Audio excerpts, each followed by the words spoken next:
Pour cette deuxième journée des États généraux du christianisme à Strasbourg, le soleil est au rendez-vous. C'est le moment parfait pour faire le plein d'énergie spirituelle et découvrir des activités manuelles et sensitives nouvelles, comme ici, à cet atelier de poterie place Kléber. Réaliser un objet en argile est une chose, mais prendre le temps de sentir la terre, se modeler sous ses doigts en est une autre. Ici, on prie avec la terre. Chantal, quelle est ta sensation d'être ici Moi, c'est le fait de toucher la terre parce que c'est tout lisse. Et après, quand la terre est cuite, quand c'est émaillé, c'est encore plus lisse. Ah oui. Et puis ça fait du bien aux mains. Au début, bon, c'est froid, mais par le soleil, ça chauffe. Et je sens la chaleur après de la terre.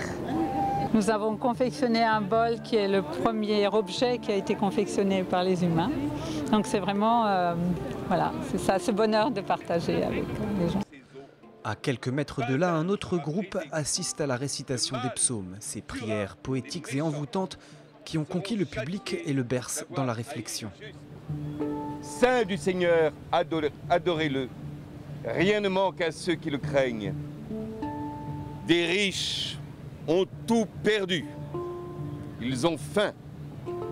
Qui cherche le Seigneur ne manquera d'aucun bien. Venez, mes fils, écoutez-moi, que je vous enseigne la crainte du Seigneur. Le Seigneur regarde les justes, il écoute, attentif à leurs cris. Le Seigneur affronte les méchants pour effacer de la terre leur mémoire. Le Seigneur entend ceux qui l'appellent.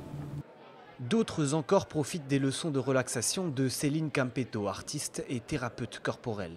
Elle-même s'inspire des enseignements de Hildegarde de Bingen, femme sainte du milieu du Moyen-Âge. Les participants jouent le jeu et découvrent le charme des mouvements de relaxation. L'axe qui permet ça, c'est l'axe horizontal.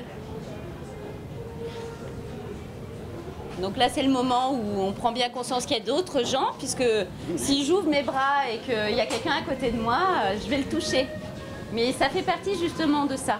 Comment trouver l'équilibre entre le fait de prendre ma place sans m'imposer à l'autre ou sans me résigner. Alors, trouvez votre espace. En fin de matinée, l'église Saint-Pierre-le-Jeune accueille le Conte du Trésor, une histoire juive d'Europe de l'Est qui inspire une réflexion sur la prière, alternant récit et clarinette, grâce au talent de Rose Bacot.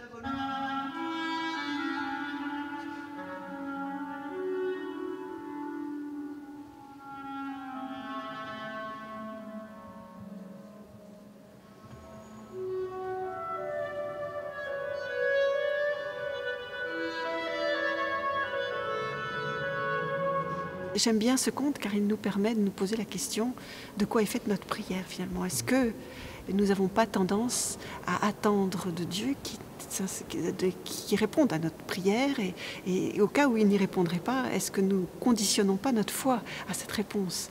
Et voilà, c'est une question qui m'intéresse parce qu'elle est très actuelle. Et très souvent on me dit mais comment tu peux avoir la foi avec toutes les horreurs qui se passent? Et quand tu pries ton Dieu, qu'est-ce qui se passe?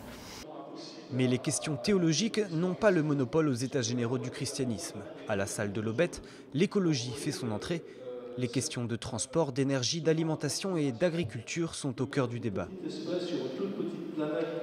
On ne s'en sortira pas, nous les humains, si nombreux, si destructeurs, sans en revenir à ce verbe-là, partager. Le partage, c'est vraiment la façon d'abord d'être ouvert aux autres, et puis en étant ouvert aux autres, de mettre en commun le peu que nous avons finalement, mais le peu merveilleux que nous avons avec la vie. C'est une bonne façon d'arriver à surmonter cette espèce d'incapacité qui nous tient jusqu'à maintenant, à nous dire mais on voit bien qu'on organise mal la société mondiale et qu'on est en train d'aller vers des catastrophes et on y va.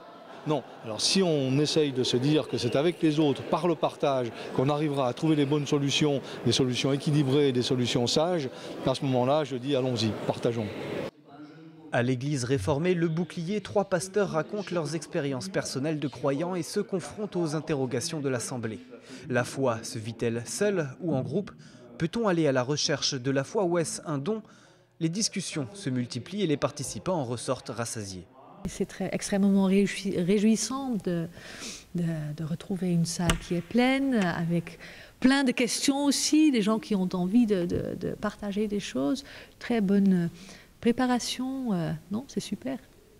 Le Grand Forum clôture cette deuxième journée. Le dimanche matin, la grande messe sera célébrée en direct sur France 2 pour ceux qui n'auront pas la possibilité de se déplacer à l'église Saint-Pierre-le-Vieux pour célébrer l'anniversaire des 50 ans de Vatican II.